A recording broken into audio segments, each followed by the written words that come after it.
Mr. President, welcome, and I invite you to address the Parliament.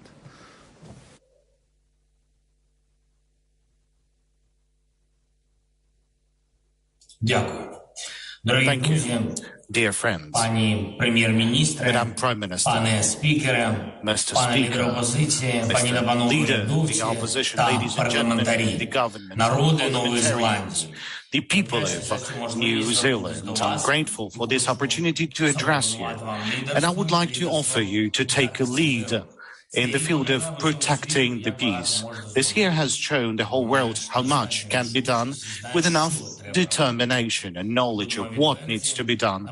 Let's be honest, at the beginning of this year, no one in the world expected sensations from Ukraine when Russia's launched and launched their full-scale invasion. I heard only sympathy in the voices of many, but showing the determination response tend to change everything instantly. Everyone for whom the Ukrainians' struggle for freedom resonated in their hearts, later joined the global coalition in protection of freedom.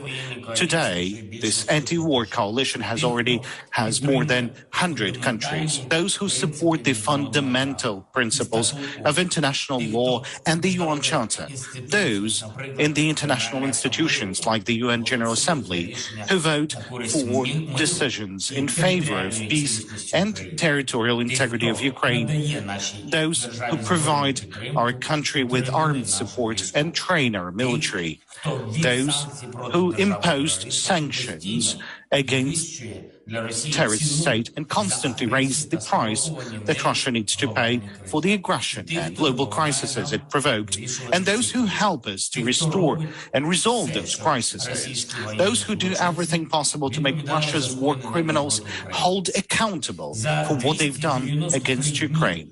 Over the course of 293 days of this terrible war, the very course of events has created opportunities for different countries and leaders to prove themselves, to find their role in protection of what we cherish above all.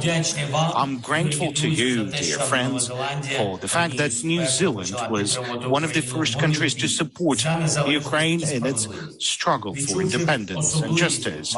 Facing the unique moral challenge of this war, you've changed your own approaches to the sanctions policy and imposed national sanctions against those involved in fomenting the aggression.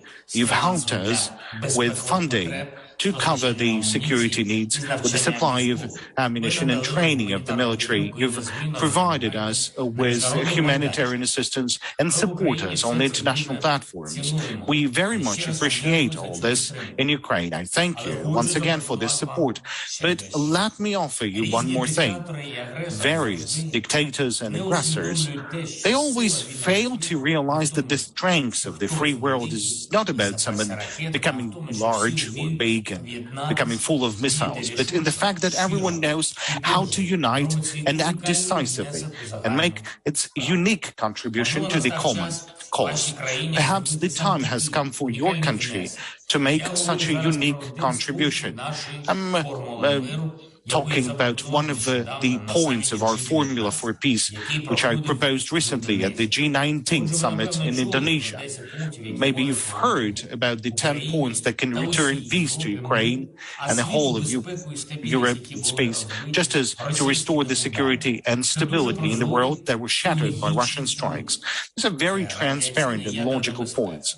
These are radiation, nuclear security, food security, energy security, the release of all the prisoners of war and the return of the deportees, the full implementation of the UN Charter and restoration of the territorial integrity of Ukraine, the withdrawal of Russian troops from our territory that would result in a cessation of hostilities, the return of justice by bringing war criminals to justice, countering the ecocide, preventing the escalation of the war and solidifying of its end.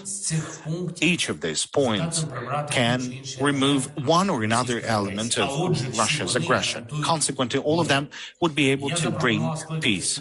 I propose to convene a special summit in the coming month. This would be Global Peace Formula Summit, where partner states could decide which of the points of this peace formula they could help us to implement. Just like we are implementing this point of the formula, that is the food security.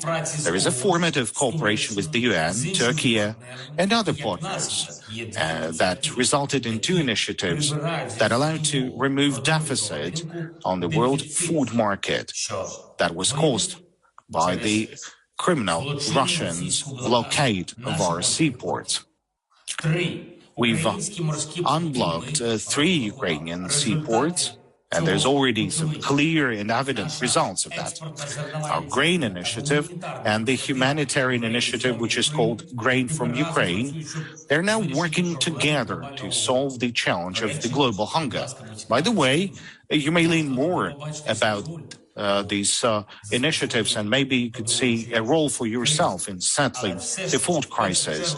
But at the same time, I would like to ask you to focus on the 8th point of our formula for peace, which is a point about the environmental security.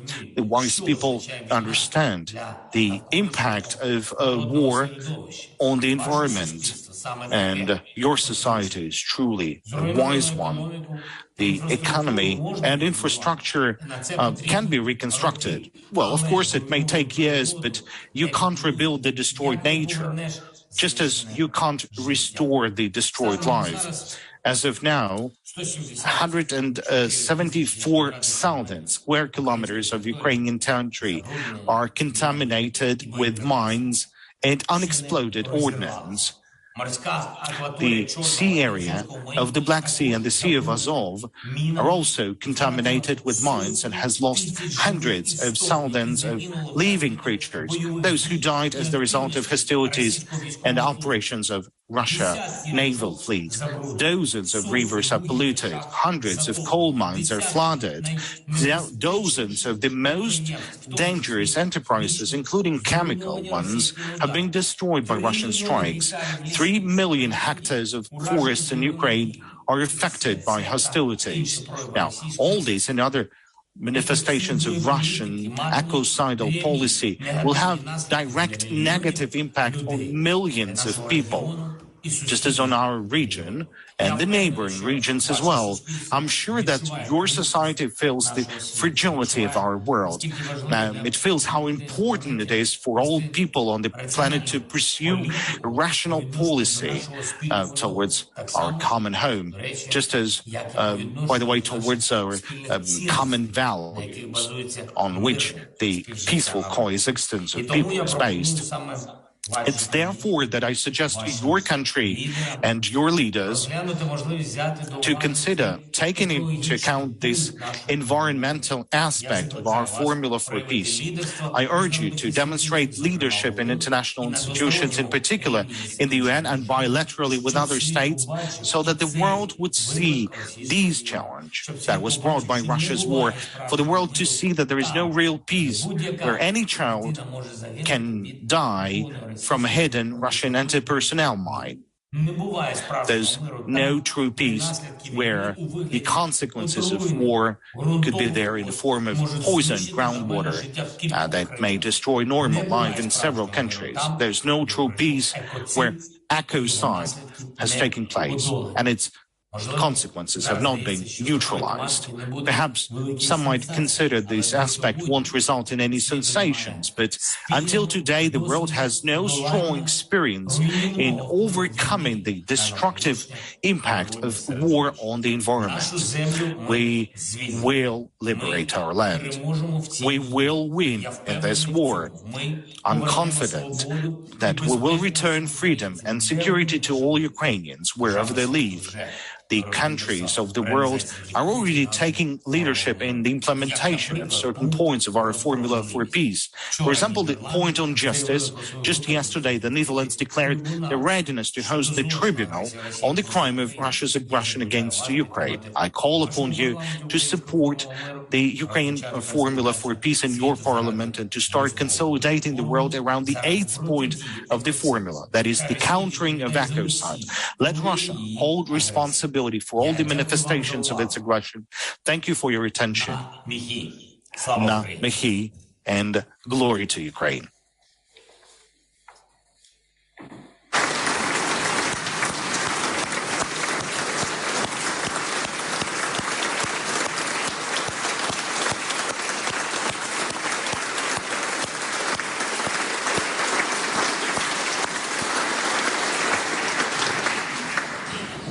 I call the Right Honourable Prime Minister. Mr. Speaker, tēnā koutou katoa and kia ora, Mr. President. On behalf of the people of Aotearoa, New Zealand, we say thank you. Yours is a country at war, and you are at the helm, leading your people through a crisis. Sharing time with us under those circumstances is a sacrifice and one we do not take lightly. But I hope that in response to the address that you have given today, that you hear loudly and clearly that yours is not a forgotten war. And nothing could be more emblematic of that, I hope, than so many parties of the New Zealand Parliament on the other side of the world coming together to condemn Russia's war and stand firmly and clearly with you. Our support for Ukraine was not determined by geography. It was not determined by history or by diplomatic ties or relationships. Our judgment was a simple one. We asked ourselves the question, what if it was us? What if it was us that experienced a breach of our territorial integrity? What if it was us that was the subject of a breach of the international rules-based order, of the blatant misuse of multilateral institutions? We would want the international community to use their voice, regardless of their political system, their distance or their size. And so that is what we have done, by supporting Ukraine in the most practical ways possible. Mr. President, you have our soldiers from New Zealand training yours in the United Kingdom, and I have heard firsthand the experience of our soldiers in those training exercises and the tenacity and courage of your people. We have provided medical supplies and personal equipment for those in the field. Our assets have helped to move supplies around the region at some of the most critical points of the conflict. But we have also done what we can to hold Russia to account for their actions.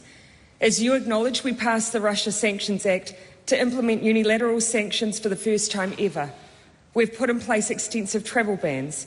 We've committed to join Ukraine's case against Russia at the International Court of Justice and provided funding to the International Criminal Court to investigate war crimes and crimes against humanity in Ukraine. But those who support Russia must also be challenged. Just this morning, we announced sanctions against Iran, who are complicit in the supply of drones to Russia. They will now be the third country sanctioned under the Russia Sanctions Act, alongside Russia and Belarus. We've looked to support citizens in Ukraine with a special visa to ensure our Ukrainian community can bring their families here, of which more than 1,100 have now been granted. And we've also provided humanitarian aid to support those who remain in country. And with the onset of winter and with energy supply used as a weapon of war, New Zealand today pledges further assistance to the people of Ukraine. We're committing an additional $3 million through the International Committee of the Red Cross to support your people with basic humanitarian needs at this time.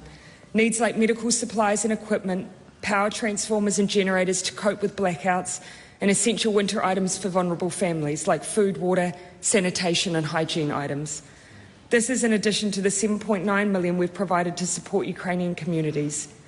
But, Mr. President, our ambition remains a region and a world that returns to peace and stability, just as it is your ambition as well. And I acknowledge the peace plan that you've set out for the Parliament today. This war, in our view, must not become a gateway to a more polarised and dangerous world for generations to come. Our solidarity with Ukraine is matched by our resolve to strengthen the international institutions that govern us and to accelerate disarmament. Mr. President, I want to acknowledge your further calls for support, especially around the long-term impacts of war, including, as you've pointed out today, the long-term impact on the environment. New Zealand has a history in the space of reconstruction post-conflict, and that includes remediation, such as dealing with unexploded ordinances. We are with you as you seek peace, but we will also be with you as you rebuild. President Zelensky, we acknowledge the people of Ukraine, those who are fighting and protecting their country, those who are taking care of their families and others. We acknowledge the ongoing hardships of winter, but we also acknowledge you. You have been unrelenting in your ongoing support of your country, of your people, of your army. You continue an ongoing battle with unparalleled determination. You have coordinated an international response. You have united those who act in the interests of the rules-based order. New Zealanders recognise your persistence, your support of your people, your country. We support you. Kia kaha, kia maia, kia manawa nui, Slava Ukraini.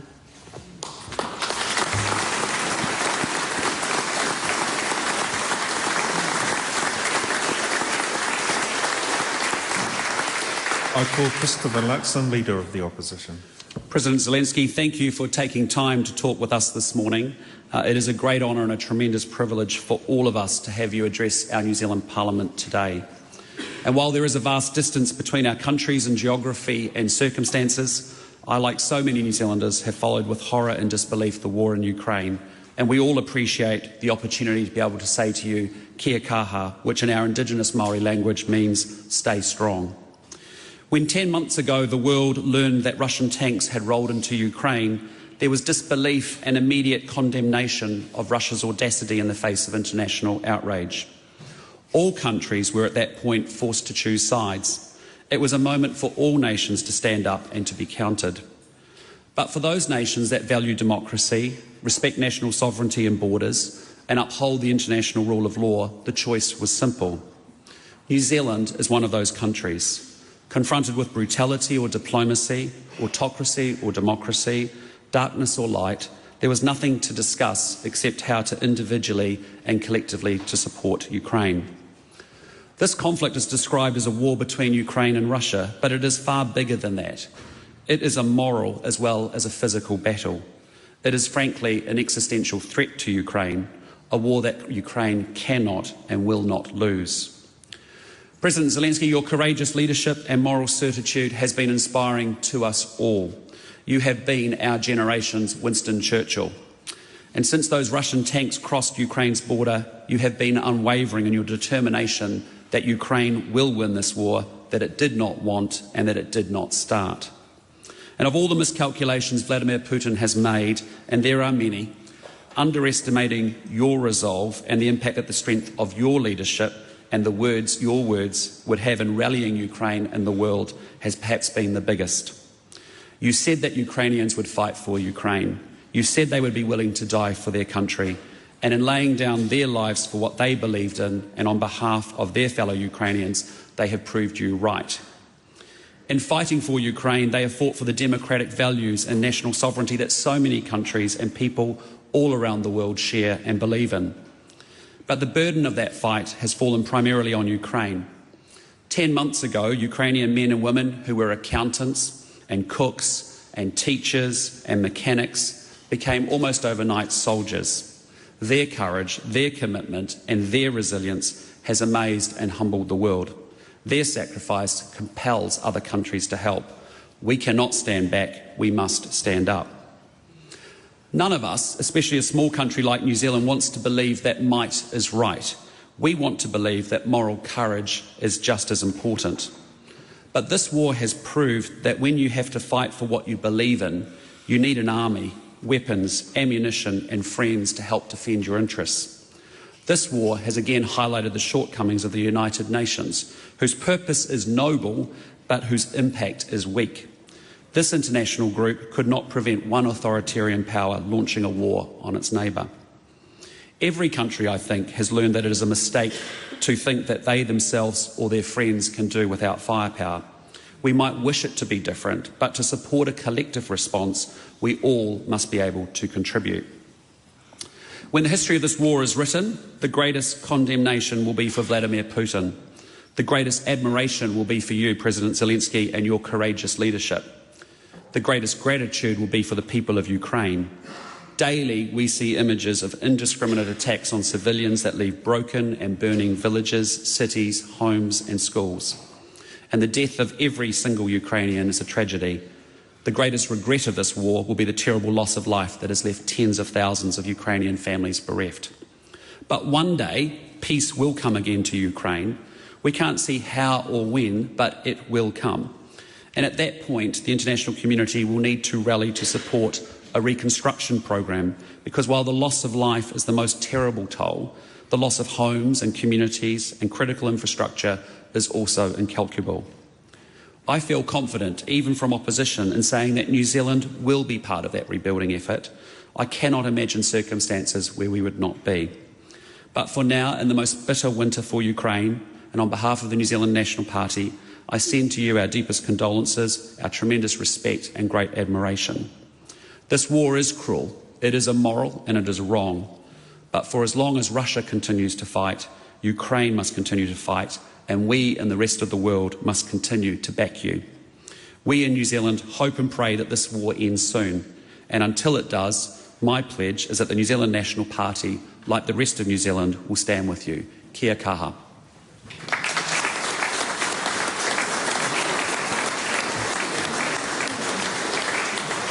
The Honourable James Shaw. President Zelensky, on behalf of the Green Party of Aotearoa New Zealand, I do first want to acknowledge the pain and the suffering of the Ukrainian people. Russia's invasion of Ukraine is as barbaric as it is illegal. In the horror of war, it is ordinary people who suffer the most.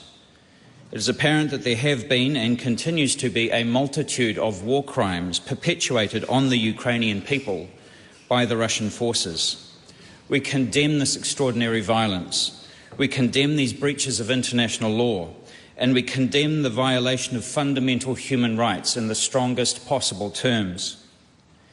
The priority must be an end to Russia's aggression and peace for the Ukrainian people.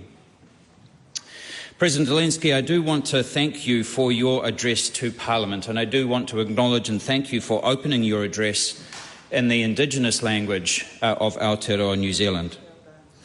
I acknowledge your leadership and the fortitude of your people in the face of the violence visited upon you and your people. One of the central principles of the Charter of the Green Party of Aotearoa New Zealand is a commitment to non-violent conflict resolution. It is quite apparent that, were President Putin to be successful, the temporary violence of war would morph into the permanent violence of subjugation, perhaps even genocide. It is therefore vital that Ukraine can defend itself.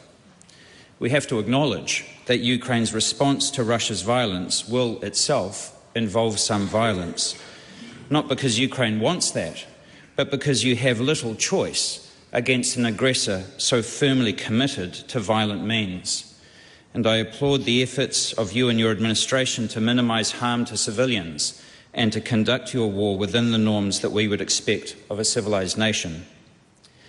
New Zealand's role in the global response to this conflict must be to support a peaceful resolution however we can, and respect for Ukraine's territorial integrity as provided for under international law. We are best placed to support humanitarian efforts to deal with the rippling consequences of the conflict. This involves aid, relief, corridors and refugee resettlement. We should increase our work with multilateral institutions and support their attempts to bring about a peaceful solution to this awful conflict. And as you have called upon us to do what we can to restore food security and to address the ecocide that accompanies the genocide. If we can assist with mediation or to encourage larger states to engage in de-escalation, we strongly support that. Whether through diplomatic efforts, humanitarian work or the use of our respected status on the international stage, New Zealand is well placed to form this contribution. When it comes to any future military support that New Zealand might provide, we would ask that it comes before this Parliament. The extent to which our efforts further the cause of peace or exacerbate the violence of war is surely a matter for this House, rather than just the government alone. President Zelensky, as a member of the Green Party, I have a fundamental commitment to non-violence. As a New Zealander, I have an interest and a commitment to a functional international system. The situation in Ukraine remains impossibly difficult in ways that we in Aotearoa New Zealand cannot possibly imagine.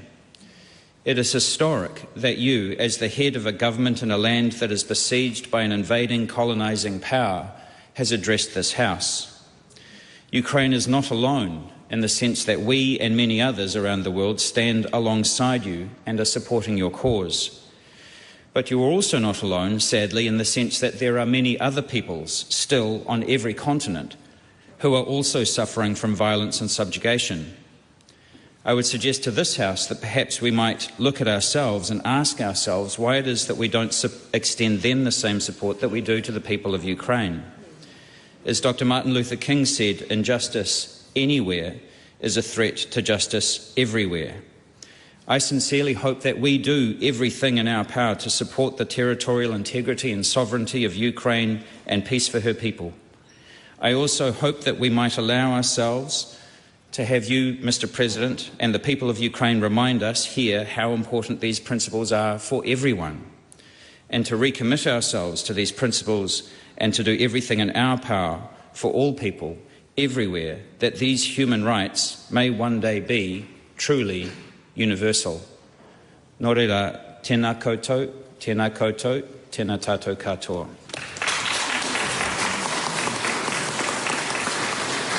David Seymour. Mr. President, thank you for taking the time to address our Parliament. I'll keep my remarks short because you have many urgent things to do.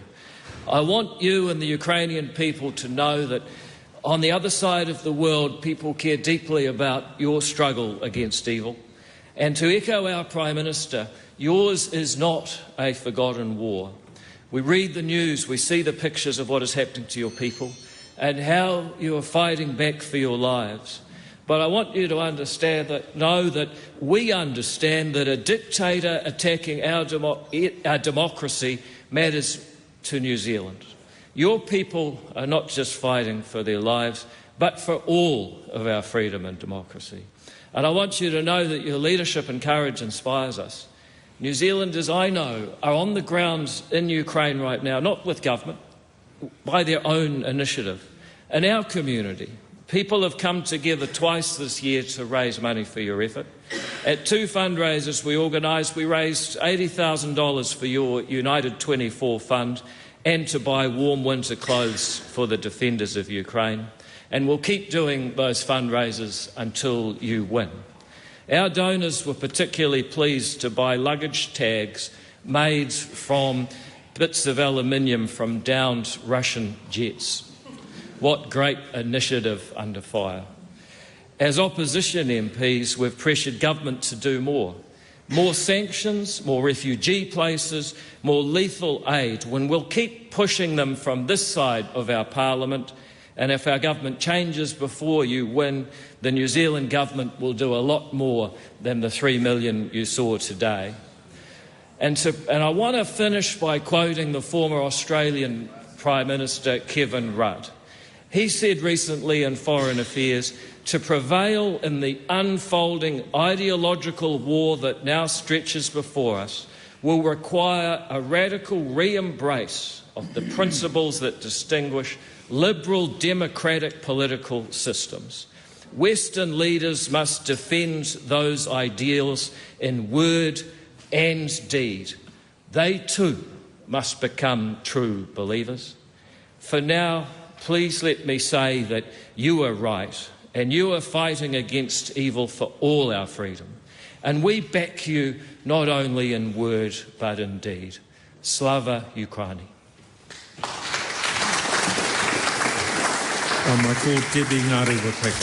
Kia ora, tēnā koe te rangatira.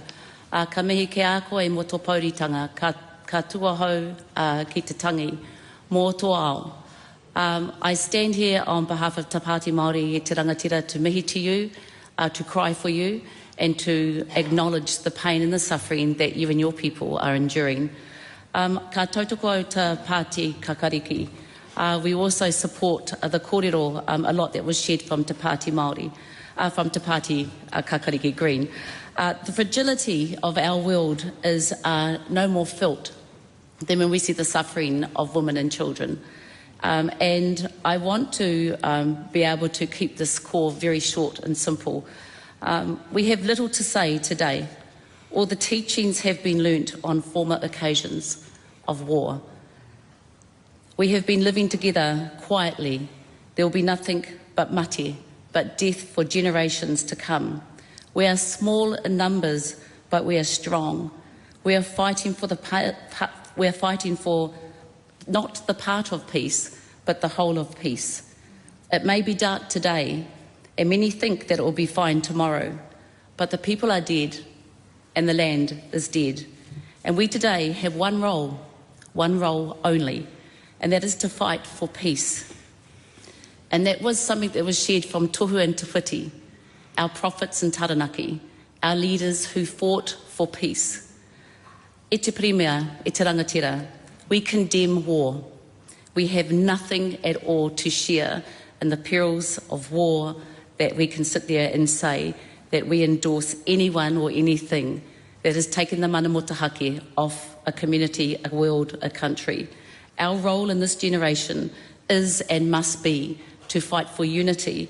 And as we did in Parihaka, we will, Te Pāti Māori, at all costs, no matter who is in this house, continue to fight to uphold peace, to continue to make sure that there is no suffering, that there is nothing that this legacy and this generation can be ashamed of that we have seen in the past. So for us, e te rangatira, we again mihi to you, to all your people. We share in your pain and we wish you peace, and that is our role today. E te tungane raori. E tōko bitu atu kia kāra, ka tira te hinga hinga ki rarora. Mana whakaro ke rungarawa, hei arahi te ara e tikai. Whirina ki tātou katoa, kia kotahira. Ngā mara e tuno nei, ngā mara e tuno nei. Auera e tamama, te mama e te paurinui, e patu nei auina, kia kotahira. Ngarimu aue, ane toi, wie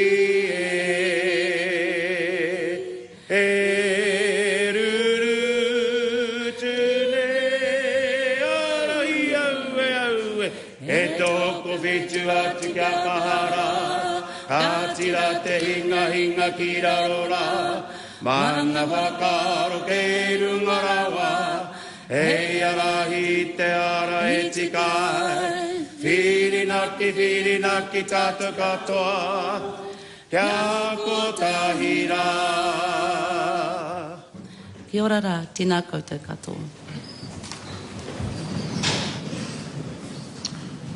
Mr. President, on behalf of members of the New Zealand Parliament, we would like to thank you for your time this morning.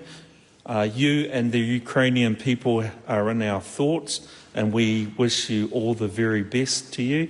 That song was a song that was written in the Second World War, and it was an honour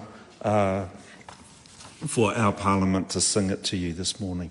Nō reira, huri rauna, tēnā rā tātou katoa.